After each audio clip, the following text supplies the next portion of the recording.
Welcome to this video, Performance 1, the 10th video in the Mechanics of Practice series of the Desperate Pianist. The videos that get you performing better than other piano videos do. Every piano player should be performing in one way or another. Even if you don't play to anybody else, you need to set performance as your final goal, where you play a piece from beginning to end to the best of your ability. It will round off your education as a pianist. Try not to wear your piece out by playing it through for pleasure. Now that doesn't sound right, but you can play your piece as a performance as many times as you like. There's a subtle difference between pleasure and performance. Performance is where you're concentrating to play the whole piece from beginning to end to the best of your ability. While pleasure means you're just playing the parts you want to, it's casual, you're not concentrating, you're making mistakes and you're not correcting them, which leads to a general deterioration in the standard of the piece. It sounds really draconian to say you can't enjoy yourself. This is why we do it, isn't it? But you will find that your standards will slip, and I've seen it before. If you really want to play the piano through for pleasure, and I must admit I do, put the metronome on or practice with your eyes closed or something, just to keep your standards up.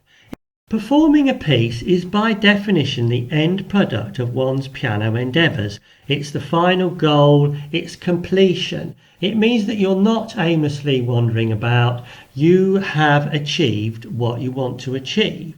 Either just to yourself or to others, it doesn't matter. The applause that you'll receive, especially from strangers if you're playing a piece to others, is a buzz like nothing else on earth, a major boost to your self-esteem, well-being and motivation. But strangely, when you're performing a piece, it's something that you do internally. It's for yourself. You're performing to and for yourself. The audience is incidental. They're gazing in at your soul, which you're bearing, all this work you've done. And it's really interesting. You'll probably find this out. Performing in public is a huge motivation to pile on the practice for obvious reason. It's really good for you to get the hours in and improve really fast. If you're like me and you're not an extrovert, then it's quite tough to start performing in public. You have quite big barriers to overcome. But the thing is, we've built some really robust pieces. And also, in this video, you'll find lots of advice to overcome your barriers. If you stick to an accurate rendition of the music on the page, you won't go far wrong. Set this as the minimum standard for your performances and build on that. Even if you don't have a lot of artistic flamboyancy, your audience will like your performance if it's basically accurate. All you're trying to do is remind them, and probably not all of them, because you never please everybody all the time, of the idea of their music. You don't need to strive for perfection, some idyllic, perfect performance. You just need to please your audience. Now, also avoid performing a popular, flashy piece.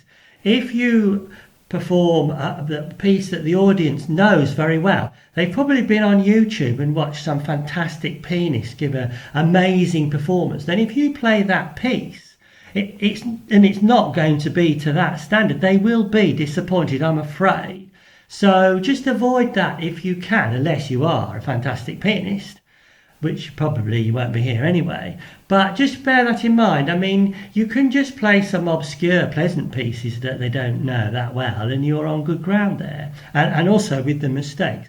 But experience shows don't show off, because you're quite likely to make a mistake and then fall over, and then your morale will go down and it won't be a good experience. Only ever play the piano to anyone when the piece you're going to play is a performance standard. It's a big downer if you fall over and mess it up. It's better to make some excuse and refuse to play. As the Navy SEAL said, under pressure you sink to your level of training, which in our case we've spent a long time making a piece robust for performance, so we'll be okay. The only reason that you're nervous is the fear of making a mistake. But we've done all the work, and you'll smile when you pass through a difficult part unscathed. Although, of course, you're going to slip up somewhere, so we've done the work on that too. Repair on the hoof, don't interrupt the rhythm, just forget it and move on. It's much easier if the sheet music's in front of you. And also, don't forget that 90% of your mistakes will not even be noticed. Everywhere you see pianists performing without a music score, and that's the ideal. If you can manage, you do need to know it well enough to be able to do it from memory. But if you're a desperate pianist with a poor memory, it's a really big ask. So don't be bashful about using your music sheets.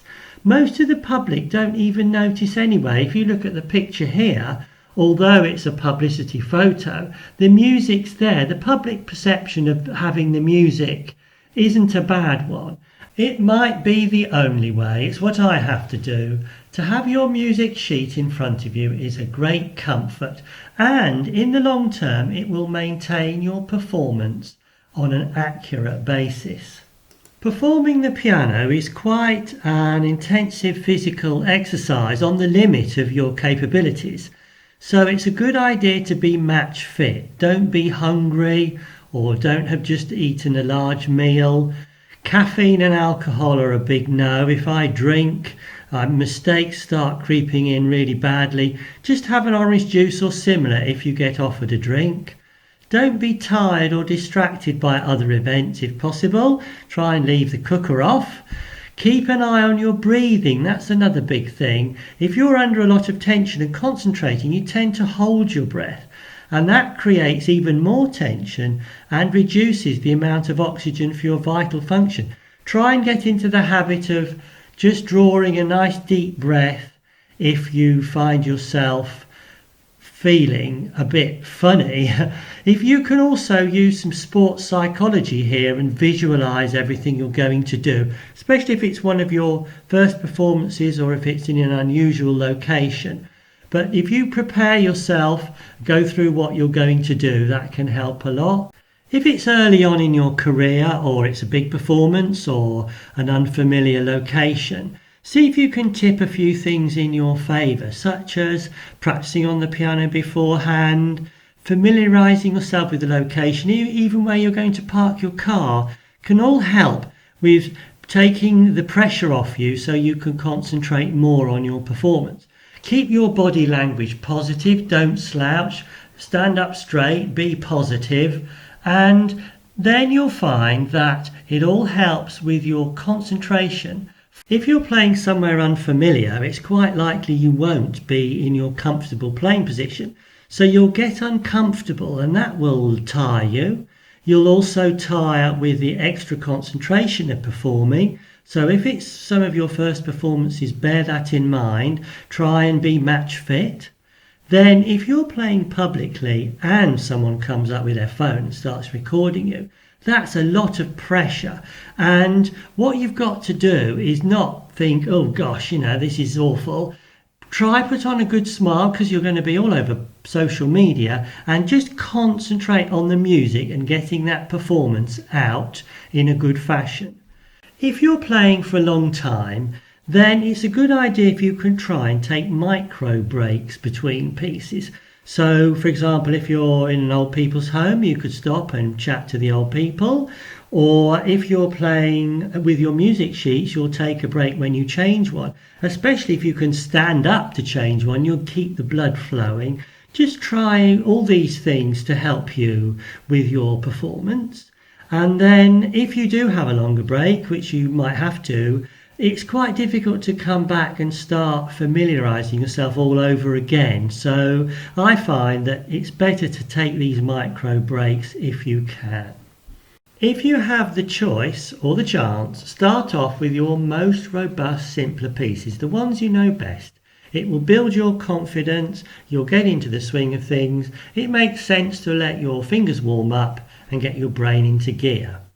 Perform at your regular metronome speed or slower. It makes sense. If you exceed your data rate, you're living in the fast lane on thin ice with possible consequences. Remember how important maintaining the beat of the music is through thick and thin, so try not to falter. It can take a long time to get into full flow, up to an hour. It's surprising that you can still be improving after this time. It might be because you need to relax, lots of reasons. Check your videos that you don't have some off-putting habit like leaving your mouth open or dribbling or something that puts your audience off your wonderful music. Make your performance space somewhere where you're comfortable and in control, like a home of some sort. You've got your music in one place, a drink in another, and it's a way of boosting your confidence. You feel cozy and secure. This will grow over time, especially if you're playing somewhere regularly. And as you do good performances, you'll feel better. It'll be a positive feedback.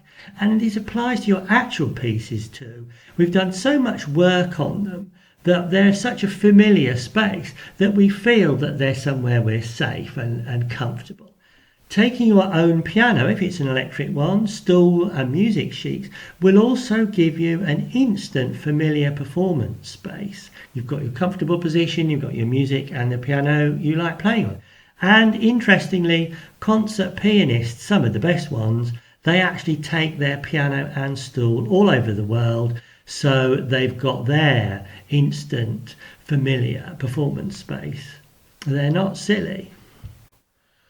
There's more on performance in the video Performance 2, so head over there if you'd like to complete your work on this subject.